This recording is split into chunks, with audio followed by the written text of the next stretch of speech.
accept literally the saying that all the world's a stage, and I believe that God plays all the parts.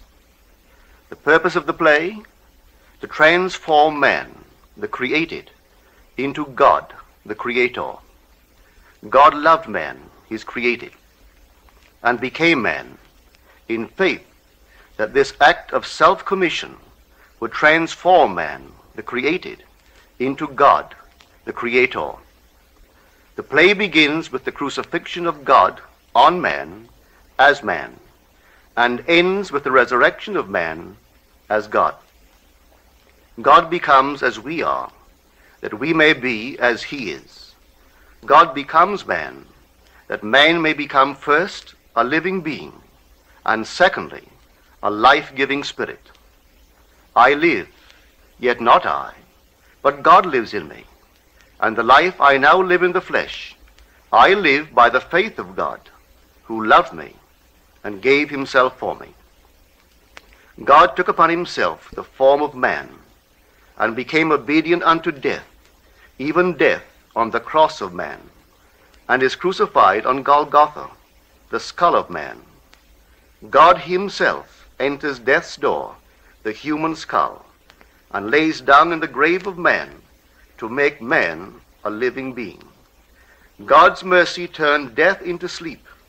Then began the prodigious and unthinkable metamorphosis of man, the transformation of man into God. No man, unaided by the crucifixion of God, could cross the threshold that admits to conscious life. But now we have union with God in his crucified self. He lives in us as our wonderful human imagination. Therefore, man is all imagination, and God is man, and exists in us, and we in him. The eternal body of man is the imagination. That is God himself. When he rises in us, we will be like him, and he will be like us. Then all impossibilities will dissolve at the touch of exaltation, which his rising in us will impart to our nature. Here is the secret of the world. God died to give man life and to set man free. For however clearly God is aware of his creation, it does not follow that man, imaginatively created, is aware of God. To work this miracle, God had to die, then rise again as man. And none has ever expressed it so clearly as Blake. Blake says, or rather has Jesus say, "Unless I die, thou canst not live. But if I die, I shall arise again, and thou with me. Wouldst thou love one who had never died for thee, or ever die for one who had not died for thee? And if God dieth not for man, and giveth not himself eternally for man, man could not exist." So God dies. That is to say, God has freely given himself for man. Deliberately, he has become man, and has forgotten that he is God, in the hope that man, thus created, will eventually rise as God. God has so completely offered his own self for man that he cries out on the cross of man, my God, why hast thou forsaken me?" He has completely forgotten that he is God. But after God rises in one man, that man will say to his brothers, "Why stand we here trembling around, calling on God for help, and not ourselves, in whom God dwells?" This first man that has been raised from the dead is known as Jesus, the first fruits of those who have fallen asleep. For man, God died. Now by a man has come also the resurrection of the dead. Jesus resurrects his dead father by becoming him. In Adam, the universal man, God sleeps. In Jesus, the individualized God, God wakes. In waking, man the created has become God, the creator, and can truly say, "Before the world was, I am." Just as God, in his love for man, so completely identified himself with man that he forgot that he was God, so man, in his love for God, must so completely surrender himself to God that he lives the life of God and no longer that of man. God's play, which transforms man into God, is revealed to us in the Bible. It is completely consistent in imagery and symbolism. The New Testament is hid in the Old Testament, and the Old is manifested in the New. The Bible is a vision. It is not a doctrine or a ritual. The Old Testament tells us of God's promises. The New Testament tells us not how these promises were fulfilled, but how they are fulfilled. The central theme of the Bible is the direct, individual, mystical experience of the birth of the child. That child of whom the prophet spoke. To us a child is born, to us a son is given, and the government will be upon his shoulder, and his name will be called Wonderful Counselor, Mighty God, Everlasting Father, Prince of Peace. Of the increase of his government and of peace there will be no end. When the child is revealed to us, we see it, we experience it, and the response to this revelation can be stated in the words of Job. I had heard of thee by the hearing of the ear, but now my eye sees thee. The story of the incarnation is not fable, allegory, or some carefully reasoned formula to enslave the minds of men, but mystical fact.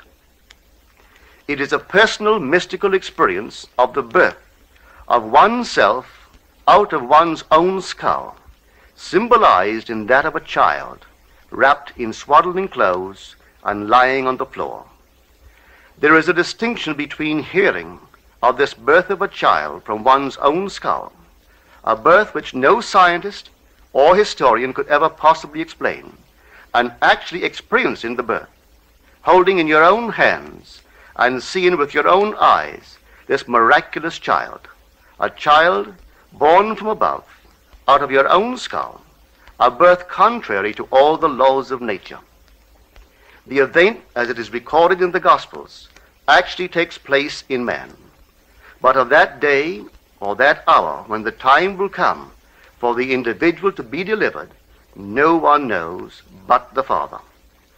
Do not marvel that I say to you, you must be born from above. The wind blows where it wills, and you hear the sound of it, but you do not know whence it comes or whither it goes. So it is with everyone who is born of the Spirit. This revelation in the Gospel of John is true. Here is my experience of this birth from above. Like Paul, I did not receive it from man, nor was I taught it, but it came through the actual mystical experience of being born from above. None can speak truly of this mystical birth from above but the one who has experienced it. I had no idea that this birth from above was literally true. For who, before the experience, could believe that the child, the wonderful counselor, the mighty God, the everlasting Father, the Prince of Peace, was inwoven in his own skull? Who, before the experience, would understand that his Maker is his husband, and the Lord of hosts is his name?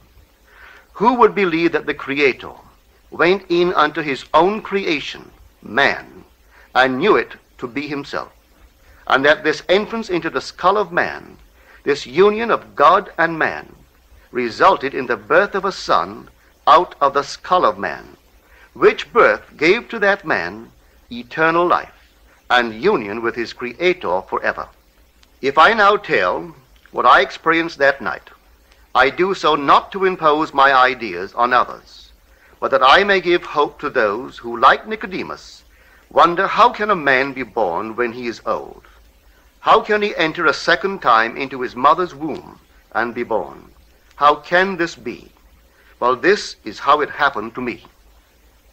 A heavenly dream in which the arts flourished was suddenly interrupted by the most intense vibration, centered at the base of my skull.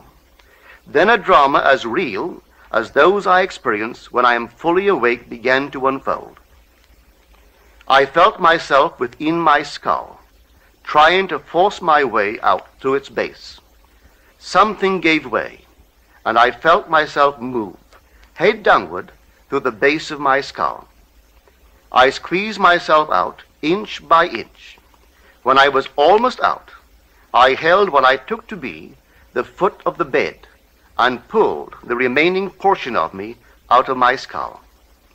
There on the floor, I laid for a few seconds. Then I rose and looked at my body on the bed. It was lying on its back and tossing from side to side like one in recovery from a great ordeal. As I contemplated it, hoping that it would not fall off the bed, I became aware that the vibration which started the whole drama was not only in my head, but now was also coming from the corner of the room. As I looked over to the corner and wondered if that vibration could be caused by a very high wind, a wind strong enough to vibrate the window, I could not believe that the vibration which I still felt within my head was related to that which seemed to be coming from the corner of the room. Looking back to the bed, I discovered that my body was gone, but in its place sat my 3 oldest brothers. My oldest brother sat where the head was. My second and third brothers sat where the feet were. None seemed to be aware of me, although I was aware of them and could discern their thoughts. I suddenly became aware of the reality of my own invisibility. I noticed that they too were disturbed by the vibration coming from the corner of the room. My third brother was the most disturbed and went over to investigate the cause of the disturbance. His attention was attracted by something on the floor, and looking down, he announced, "It is Neville's baby." My other 2 brothers, in most incredulous voices, asked, "How can Neville have a baby?" My brother lifted the infant wrapped in swaddling clothes and laid him on the bed. I then, with my invisible hands, lifted the babe and asked him, "How is my sweetheart?" He looked into my eyes and smiled, and I awoke in this world to ponder this greatest of my many mystical experiences. One other vision I will tell, because it bears out the truth of my assertion that the Bible is mystical fact, that everything written about the promised child is in the law of Moses and the prophets and the Psalms, and it must be mystically experienced in the imagination of the individual. The child's birth is a sign and a portent, signaling the resurrection of the patriarchs in the imagination of him in whom the child is born. 6 months after the birth of the child, a vibration similar to the one which preceded his birth started in my head. This time, its intensity was centered at the top of my head. Then came a sudden explosion, and I found myself in a modestly furnished room. There, leaning against the side of an open door, was my son David of biblical fame. He was a lad about 12 years old. What struck me forcibly about him was the unusual beauty of his face and figure. He was, as he is described in the first book of Samuel, ruddy, with beautiful eyes, and very handsome. Not for one moment did I feel myself to be anyone other than Neville. Yet I knew that this lad David was my son, and he knew that I was his father. As I sat there contemplating the beauty of my son, the vision faded, and I awoke. What conclusion can be reached from these mystical experiences? The chamber of man's imagery.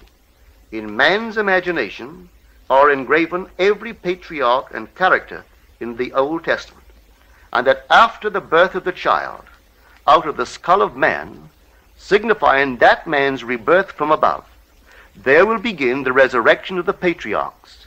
Each in his turn will be revealed as the son of the man who resurrects him. When all are resurrected from the dead, that man in whom they are resurrected will know himself to be of the Elohim, the God who became man, that man may become God.